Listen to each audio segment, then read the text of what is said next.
There have been rare instances when poker games are shut down, and even rarer are those when the reason for the ban is world-famous poker players. But let's all face it, poker players can make mistakes, including getting poker games to get banned, right? Well, as long as they're not as bad as the ones Garrett Adelstein made. Garrett Adelstein was born on May 16, 1986 in Tucson, Arizona, and has become one of today's most prolific high-stakes cash game players, excelling in the live cash game atmosphere. He succeeded academically, graduating as valedictorian from a high school of almost 500 students. He earned a summa cum laude with honors degree in marketing and entrepreneurship from the University of Arizona in Tucson. By the time he graduated from college in 2008, he was an ardent poker player who spent the most of his time online playing heads-up no-limit hold'em.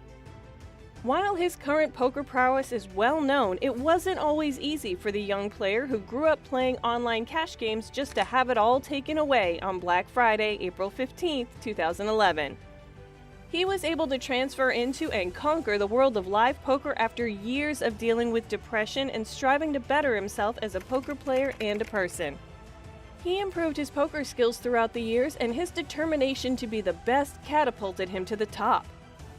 But at the same time, his poker career had some pits and bumps. One of them was he was the very reason for getting a poker game banned altogether. Everyone wants to know that story, so let's dig in to see what we can find. Garrett Adelstein claimed he was clearly cheated in one of the world's largest and most famous cash games. But we can't decide anything unless we go to the backstory of how it all started. He was a regular at the 24-hour Hustler Casino in Gardena, California, a luxury venue that offers Hustler Casino Live, a live stream featuring some of the country's greatest poker players competing in no-limit Texas Hold'em tournaments. The very place where the scandal rooted from and only exaggerated. During a hand on a webcast, he was shocked when his semi-bluff shove with 8 high and a combination draw was called by a new player, Robbie Jade Liu, who had jack high for a pot of $269,000. He and Liu played a heads-up hand which sparked the issue. Liu compared Adelstein's $3,000 pre-flop raise from the $800 straddle with the jack of clubs and a 4 of hearts to the more experienced pro's 8 of clubs and 7 of clubs. He risked an additional $2,500, obviously confident in his hand's potential due to the open-ended straight flush draw. Though Adelstein's hand had not yet been formed, a club, particularly the 6 or the jack which Liu possessed, would give him a significant edge. A 6 or jack in any suit would also give him a straight. With jack high, Liu called his bet. Adelstein kept the pressure with a $10,000 bet on the turn, which Liu increased to $20,000.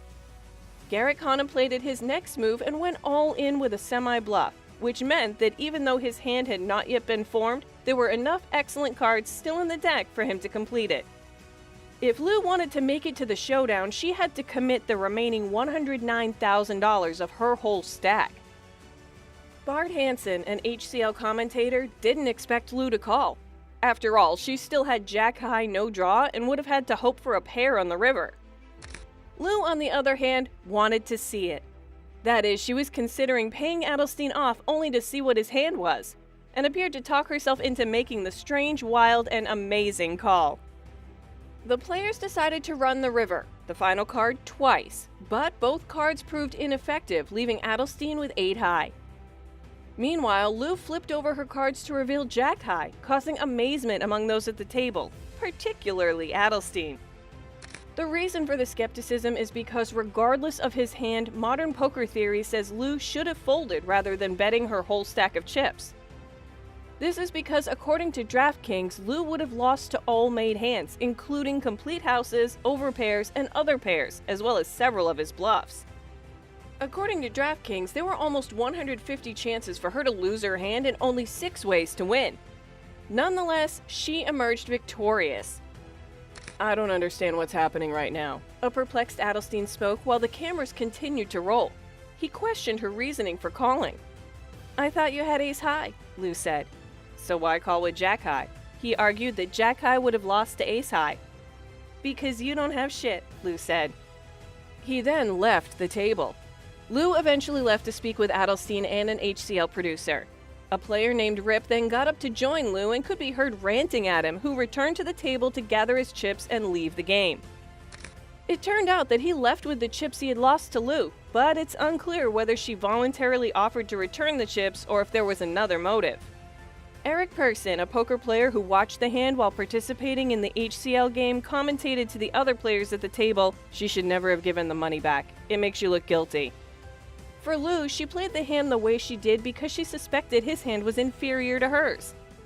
"Get over it," she commented on Twitter before asking Adelstein to return the money she had earned from him. When a follower asked why she returned his money, Lou responded, "How do you keep a grown man from throwing a tantrum?" She also tweeted, "As a woman in a male-dominated sport, it's hard enough to stand up against the table bully."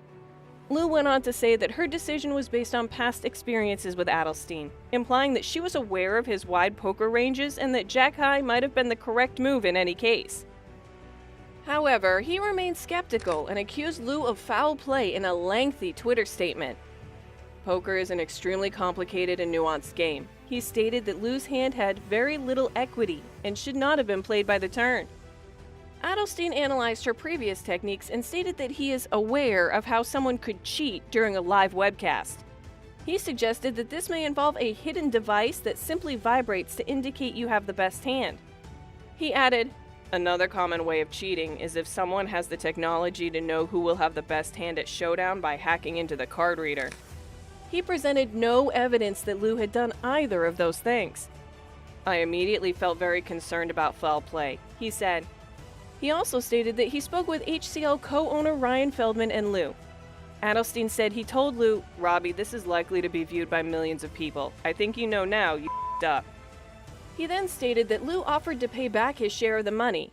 Knowing A, this was likely the closest I would get to a confession, and B, how impossible it is to get refunded in these cheating scandals, I took her up on her offer. He went further, "Once she offered, of course I'm going to accept my money back after being clearly cheated." HCL issued its own statement saying that it would not welcome either player back to the show until the matter had been adequately reviewed. "We completely understand the magnitude of the situation and the accusations," said HCL in its statement. "We take this extremely seriously. At this point, we have no proof either way or any indication of any wrongdoing besides the accusations of parties involved." Adelstein is a crusher on the HCL show. According to TrackingPoker.com, he is the most successful HCL guest, having made $1,657,075 from 52 live stream appearances. Prior to Thursday's program, the same source said that Lou had appeared twice and won $101,650. In response to the claim, Lou appeared certain that she would be vindicated and invited Adelstein to a heads-up game in which the whole world can watch me read you all day. What do you think about this poker scandal? Tell us in the comments below. Don't forget to give the video a thumbs up and subscribe to the channel before you leave.